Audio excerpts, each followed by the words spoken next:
মই নামনিহঁত আজি তোমালোকৰ লগত আলোচনা কৰিব লৈছোঁ তৃতীয় শ্ৰেণীৰ গণিতৰ প্ৰথম পাঠৰ পৰৱৰ্তী প্ৰশ্নসমূহ। গতিকে সকলোৱে ভিডিঅ'টো মন দি চাবা বুলি আশা ৰাখিছোঁ। আমাৰ ইয়াত দিয়া আছে ৰমলাহাটৰ ধূপকাঠি উদ্যোগ। ৰমলাহাটৰ এটা ধূপকাঠি উদ্যোগ আছে আৰু এই ধূপকাঠি উদ্যোগটোত তেওঁলোকেনো কেনেকৈ ধূপকাঠিবোৰ প্ৰস্তুত কৰিছে তাকে চাওঁ আহা। ইয়াত দিয়া আছে ৰমলাহাটৰ ধূপকাঠি উদ্যোগত প্ৰথমে তেওঁলোকে কিছু সংখ্যক বাঁহ আনি এটা নিৰ্দিষ্ট জোখত সৰু সৰুকৈ কাটি কাঠি প্ৰস্তুত কৰি লয়। তাৰ পাছত ধূপকাঠি প্ৰস্তুত কৰি কাঠিবোৰ 100 বা 10ৰ গোটত থোপ কৰি ৰাখে। আহাচোন কাঠি হিচাপ কৰি খালী ঠাইত লিখোঁ। এতিয়া আমাক ৰমলাহঁতে ধূপকাঠিবোৰ মুঠা মুঠা কৰি কেনেদৰে থৈছে আৰু সেই মুঠাবোৰ সংখ্যাত কেনেদৰে লিখিছে তাকে চাওঁ আহাচোন। প্ৰথমতে দিছে এটা 100ৰ মুঠা আৰু এডাল কাঠি, অৰ্থাৎ 100ৰ লগত 1 যোগ কৰিলে আমি কিমান পাম তাকে আমাক ইয়াত দেখাব বিচাৰিছে। 100ৰ লগত 1 লগ লগালে 101 হয়। তাৰপিছত কৈছে 100ৰ লগত 2 লগ লগালে 102 হয়। তাৰপিছত 100ৰ লগত যদি আমি 3 যোগ কৰোঁ তেতিয়া 103 হয়। ইয়াত কৈছে 100ৰ লগত 4 লগ লগালে 104 হয়। এই 104টো যদি আমাক খালী ঠাইত আখৰেৰে লিখিবলৈ দিছে। আমি আখৰেৰে লিখিম 104। তাৰপিছত কৈছে 100ৰ লগত 5 লগ লগালে 105। আমি ইয়াত এই ঘৰটোত 105 লিখিব লাগিব এতিয়া।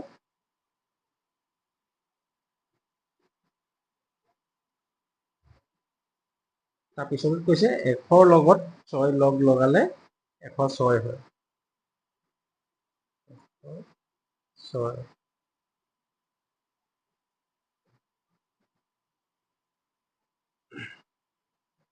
ঠিক তেনেদৰে 100ৰ লগত 7 লগ লগালে 107।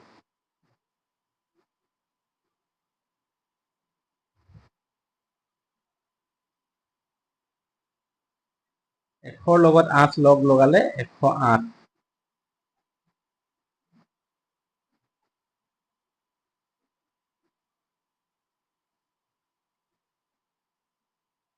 100ৰ লগত 9 লগ লগালে 109।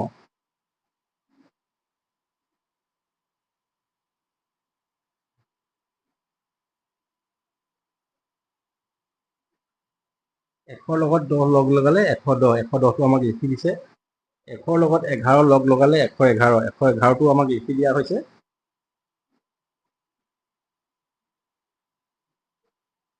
তাৰপিছত লিখিছে 100ৰ লগত 25 লগ লগালে 125। 125টো লিখিম।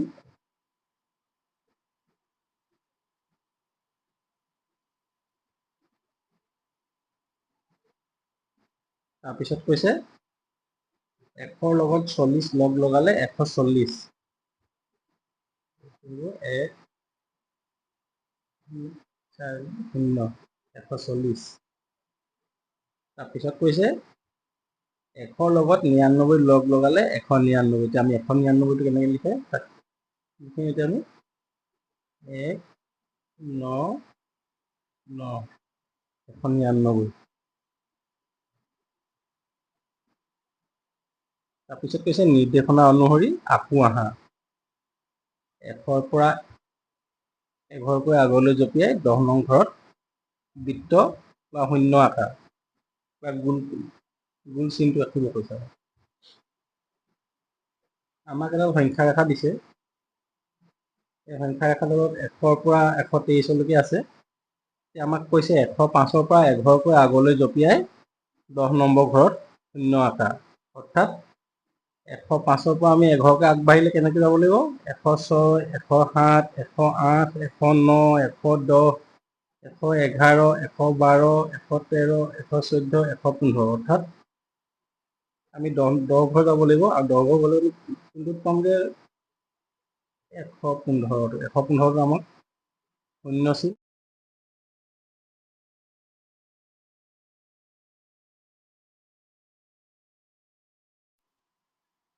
এতিয়া আমাক পিছৰ প্ৰশ্নটো দিছে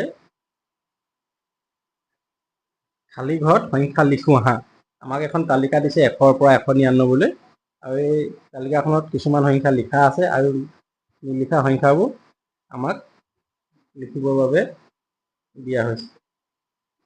গতিকে ইয়াত প্ৰথমটোত দিয়া আছে 100, তাৰপিছত আছে 101, তাৰপিছত আমি কিমান লিখিম 102, তাৰপিছত কিমান হ'ব, তাৰপিছত হ'ব 103, তাৰপিছত হ'ব 104, তাৰপিছত 105, তাৰপিছত 106। 106 তোমালোকে লিখিব পাৰিবানে? নিশ্চয় তোমালোকে পাৰিবা বুলি ধৰি লৈছোঁ। গতিকে সংখ্যাবোৰ মই লিখি নাযাওঁ, মুখেৰে কৈ গৈছোঁ, তোমালোকে বহীত লিখি ল'বা। 106 পিছত হ'ব 107, তাৰপিছত 108, 109 আমাক দিয়া আছে লিখা। তাৰপিছত ওপৰ ঘৰত আছে 110, 110ৰ পিছত হ'ব 111, 111ৰ পিছত 112, 112ৰ পিছত 113, 113ৰ পিছত 114, 114ৰ পিছত 115, তাৰপিছত 116 আমাক লিখি দিছে, 116 আৰু 117। আমি পিছৰ খালী ঠাইটো পূৰ কৰিম 118, তাৰপিছত লিখি দিছে 119, আৰু ওপৰৰ ঘৰটো খালী দিছে আমাক। 119ৰ পিছত আমি কি লিখিব লাগিব ইয়াত, 110ৰ কাষৰ ঘৰটোত 120, 120ৰ পিছত 121 আৰু 122, 123 লিখি দিয়া হৈছে। 123ৰ পিছৰ খালী ঘৰটোত আমি লিখিব লাগিব 124, 124ৰ পিছত 125 আমাক লিখি দিছে। গতিকে আমি 125ৰ পিছৰ খালী ঘৰটোত লিখিম 126, তাৰপিছত লিখিম 127, আৰু 128টো আমাক লিখি দিয়া আছে। 128ৰ পৰৱৰ্তী সংখ্যাটো হ'ব 129, তাৰপিছত 130 আমাক লিখি দিছে। 130ৰ পৰৱৰ্তী সংখ্যাটো হ'ব 131, তাৰ পৰৱৰ্তী সংখ্যাটো হ'ব 132, তাৰ পৰৱৰ্তী সংখ্যাটো হ'ব 133, আৰু আমাৰ 134 সংখ্যাটো লিখি দিছে। 134ৰ পৰৱৰ্তী সংখ্যাটো হ'ব 135, তাৰপিছত হ'ব 136, তাৰপিছত হ'ব 137, তাৰপিছত 138, আৰু 139 নম্বৰ সংখ্যাটো আমাক লিখি দিছে। আৰু 140 আৰু 141 দুইটা সংখ্যাও লিখি দিয়া হৈছে। গতিকে আমি 141ৰ পৰৱৰ্তী সংখ্যাটো আমি লিখিম। 141ৰ পৰৱৰ্তী সংখ্যাটো হ'ব 142, তাৰ পৰৱৰ্তী সংখ্যাটো হ'ব 143, তাৰ পৰৱৰ্তী সংখ্যাটো হ'ব 144, তাৰ পৰৱৰ্তী সংখ্যাটো হ'ব 145, আৰু 146 সংখ্যাটো আমাক পুনৰ লিখি দিয়া হৈছে। গতিকে আমি 146ৰ পৰৱৰ্তী সংখ্যাটো লিখিম 147, তাৰ পৰৱৰ্তী সংখ্যাটো হ'ব 148, তাৰ পৰৱৰ্তী সংখ্যাটো আমাক লিখি দিছে 149, 149ৰ পৰৱৰ্তী সংখ্যাটো হ'ব 150, তাৰপিছত 151টো আমাক লিখি দিয়া হৈছে। গতিকে আমি 152, তাৰ পৰৱৰ্তী 153, তাৰ পৰৱৰ্তী সংখ্যাটো হ'ব 154, তাৰ পৰৱৰ্তী সংখ্যাটো হ'ব 155, তাৰ পৰৱৰ্তী সংখ্যাটো আমাক লিখি দিছে 156, 156ৰ পৰৱৰ্তী সংখ্যাটো হ'ব 157, তাৰ পৰৱৰ্তী সংখ্যাটো হ'ব 158, তাৰ পৰৱৰ্তী সংখ্যাটো আমাক লিখি দিছে 159, আৰু 160টো লিখি দিয়া হৈছে। গতিকে আমি 160 পৰৱৰ্তী সংখ্যাটো আকৌ লিখিম 161, 161 পৰৱৰ্তী সংখ্যাটো হ'ব 162, 162 পৰৱৰ্তী সংখ্যাটো হ'ব 163, 163 পৰৱৰ্তী সংখ্যাটো আমাক লিখি দিছে 164, আৰু 164 পৰৱৰ্তী সংখ্যাটো হ'ব 165, তাৰ পৰৱৰ্তী সংখ্যাটো হ'ব 166, তাৰ পৰৱৰ্তী সংখ্যাটো হ'ব 167, 167 পৰৱৰ্তী সংখ্যাটো আমাক লিখি দিছে 168, 168 পৰৱৰ্তী সংখ্যাটো হ'ব 169, তাৰ পৰৱৰ্তী সংখ্যাটো হ'ব 170, 170 পৰৱৰ্তী সংখ্যাটো আমাক লিখি দিছে 171, 171 পৰৱৰ্তী সংখ্যাটো আমি লিখিম 172, তাৰ পৰৱৰ্তী সংখ্যাটো হ'ব 173, তাৰ পৰৱৰ্তী সংখ্যাটো হ'ব 174, তাৰ পৰৱৰ্তী সংখ্যাটো হ'ব 175, তাৰ পৰৱৰ্তী সংখ্যা 176, 177 আৰু 178 আমাক লিখি দিয়া হৈছে। গতিকে আমি 178 পৰৱৰ্তী সংখ্যাটো লিখিম 179, আৰু 180টো আমাক লিখি দিয়া হৈছে। 180 পৰৱৰ্তী সংখ্যাটো আমি লিখিম 181, তাৰ পৰৱৰ্তী সংখ্যাটো হ'ব 182, তাৰ পৰৱৰ্তী সংখ্যাটো হ'ব 183, তাৰ পৰৱৰ্তী সংখ্যা 184 আৰু 185 আমাক লিখি দিছে। গতিকে আমি 185 পৰৱৰ্তী সংখ্যাটো লিখিম 186, তাৰ পৰৱৰ্তী সংখ্যাটো হ'ব 187, তাৰ পৰৱৰ্তী সংখ্যাটো হ'ব 188, তাৰ পৰৱৰ্তী সংখ্যাটো 189 আমাক লিখি দিয়া হৈছে। গতিকে আমি তাৰ 189 পৰৱৰ্তী সংখ্যাটো লিখিম 190, 190 পৰৱৰ্তী সংখ্যাটো 191 বুলি আমাক লিখি দিছে। তাৰ পৰৱৰ্তী সংখ্যাটো আমি লিখিম 192, তাৰ পৰৱৰ্তী সংখ্যাটো হ'ব 193, তাৰ পৰৱৰ্তী সংখ্যাটো হ'ব 194। 194 পৰৱৰ্তী সংখ্যাটো 195 বুলি আমাক লিখি দিয়া হৈছে। 195 পৰৱৰ্তী সংখ্যাটো হ'ব 196। 196 পৰৱৰ্তী সংখ্যাটো হ'ব 197। 197 পৰৱৰ্তী সংখ্যাটো হ'ব 198 আৰু একেবাৰে শেষত 199 সংখ্যাটো আমাক লিখি দিছে। গতিকে এই তালিকাখন তোমালোকে সম্পূৰ্ণ কৰিলা বুলি আশা ৰাখিলোঁ।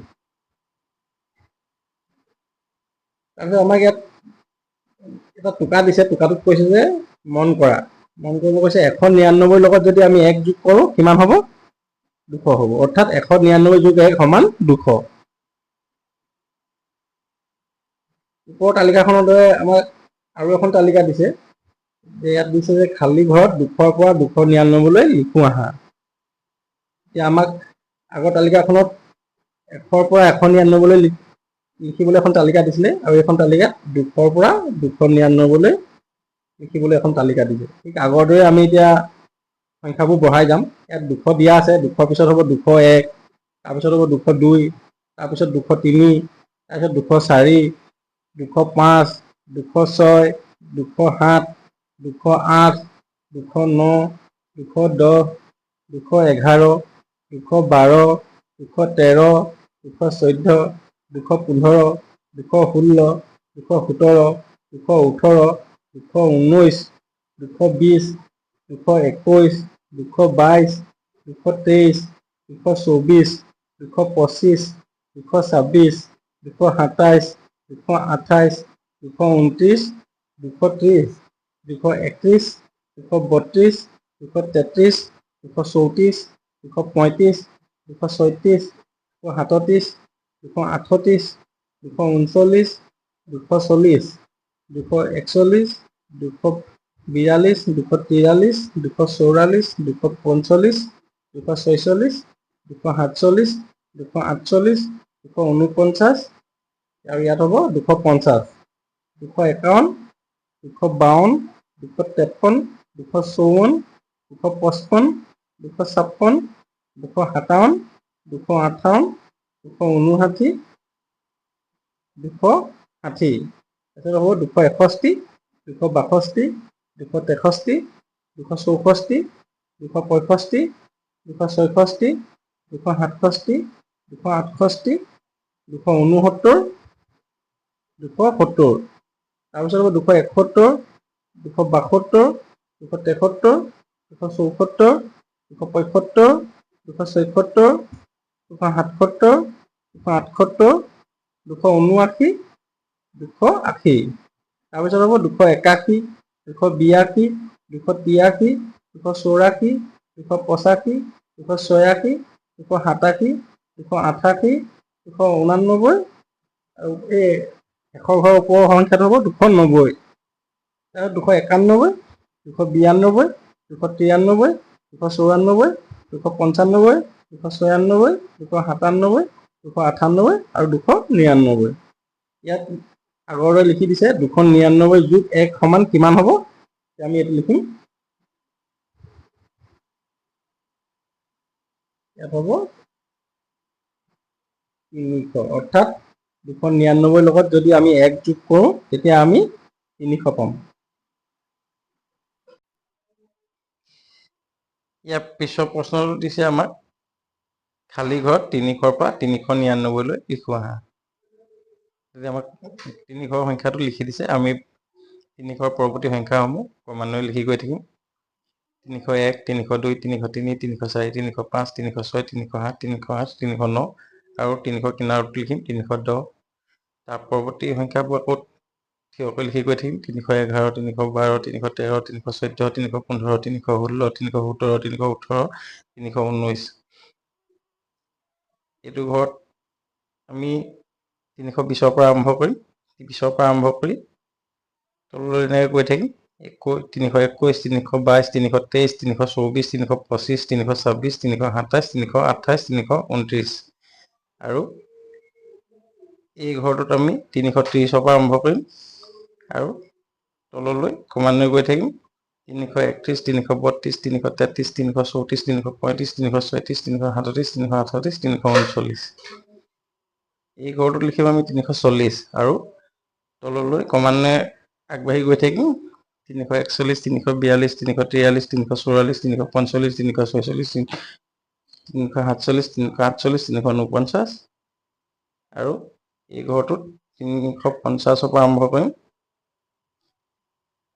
এই ঘৰটোত 350 পৰা আৰম্ভ কৰিম আৰু তললৈ ক্ৰমান্বয়ে বাঢ়ি গৈ থাকিম আৰু 351 352 353 354 355 356 357 358 এতিয়া শেষ কৰিম আৰু এই ঘৰটোত 360 পৰা আৰম্ভ কৰি তললৈ আমি ক্ৰমান্বয়ে আগবাঢ়ি গৈ থাকিম 361 362 363 364 365 366 367 368 369 আৰু এই ঘৰটোত 370 পৰা আৰম্ভ কৰিম আৰু ঠিক আগৰদৰে ক্ৰমান্বয়ে আগবাঢ়ি গৈ থাকিম 371 372 373 374 375 376 377 378 379 আৰু এই ঘৰটোত 380 পৰা আৰম্ভ কৰি তললৈ ক্ৰমান্বয়ে আগবাঢ়ি গৈ থাকিম 381 382 383 384 385 386 387 388 389 আৰু এই ঘৰটোত 390 পৰা আৰম্ভ কৰি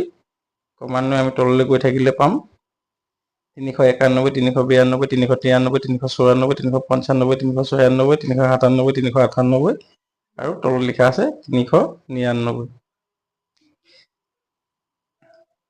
এতিয়া আমি 399 লৈকে শিকিলো আৰু তলত এটা প্ৰশ্ন সুধিছে আমাক 399 পিছৰ সংখ্যাটো ইয়াত খালী ঘৰ এটা দিছে এতিয়া আমি 399 পিছৰ সংখ্যাটো লিখিম আমি ইয়াত ঘৰত কিমান লিখিম 400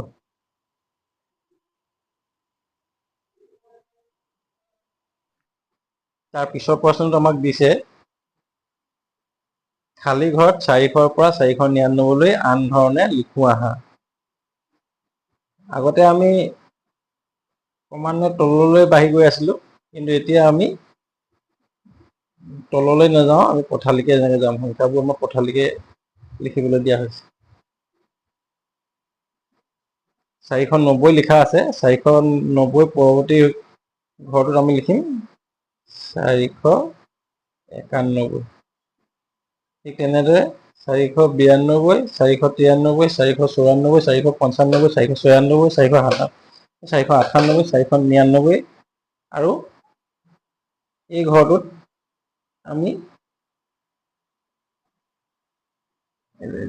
পৰৱৰ্তী সংখ্যাটো লিখিম পৰৱৰ্তী সংখ্যাটো লিখিবৰ কাৰণে মাজত এটা সংখ্যা আমাক দিছে 484 অৰ্থাৎ আমি 480 পৰা ইয়াত আৰম্ভ কৰিব লাগিব 480 তাৰ পৰৱৰ্তী সংখ্যাবোৰ আমি ক্ৰমান্বয়ে লিখি গৈ থাকিম 481 482 483 484 485 486 487 488 489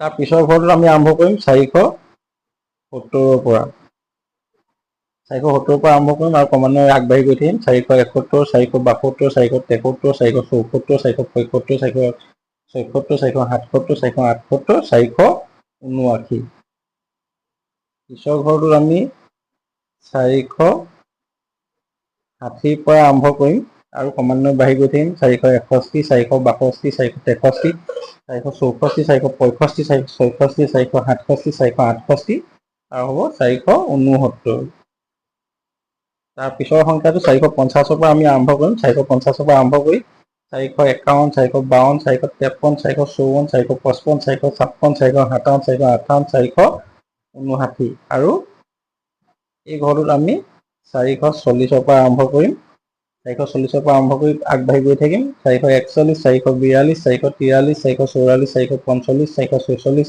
447 448 449 এতিয়া আমি এই ঘৰটোত 430 পৰা আৰম্ভ কৰিম 430 পৰা আৰম্ভ কৰি ক্ৰমান্বয়ে আগবাঢ়ি গৈ থাকিম 431 432 433 434 435 436 437 438 আৰু এই ঘৰটো শেষ কৰিম 439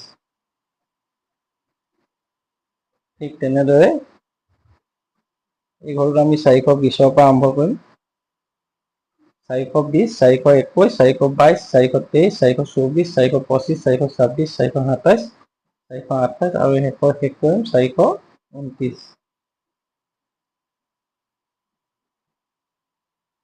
তাৰপিছৰ সংখ্যাটো আমি 410 পৰা আৰম্ভ কৰিম। ইয়াত দিয়ে দিছে 410 সংখ্যাটো আমাক লিখি দিছে। 410, 411, 412, 413, 414, 415, 416, 417, 418 আৰু শেষ হ'ব 419। ইয়াৰ পৰৱৰ্তী সংখ্যাসমূহ আমাক 400 পৰা 409লৈকে লিখি দিয়া আছে। 400, 401, 402, 403, 404, 405, 406, 407, 408, 409। এতিয়া আমাৰ তলত দিছে 499 যোগ 1 সমান, আমাক খালী ঠাই দিছে, আমি খালী ঠাইটো পূৰ কৰিম। 499 লগত 1 যোগ কৰিলে আমি কিমান পাম? 499 লগত 1 যোগ কৰিলে আমি পাম 500। এই ঘৰটোত আমি 500 লিখিব লাগিব।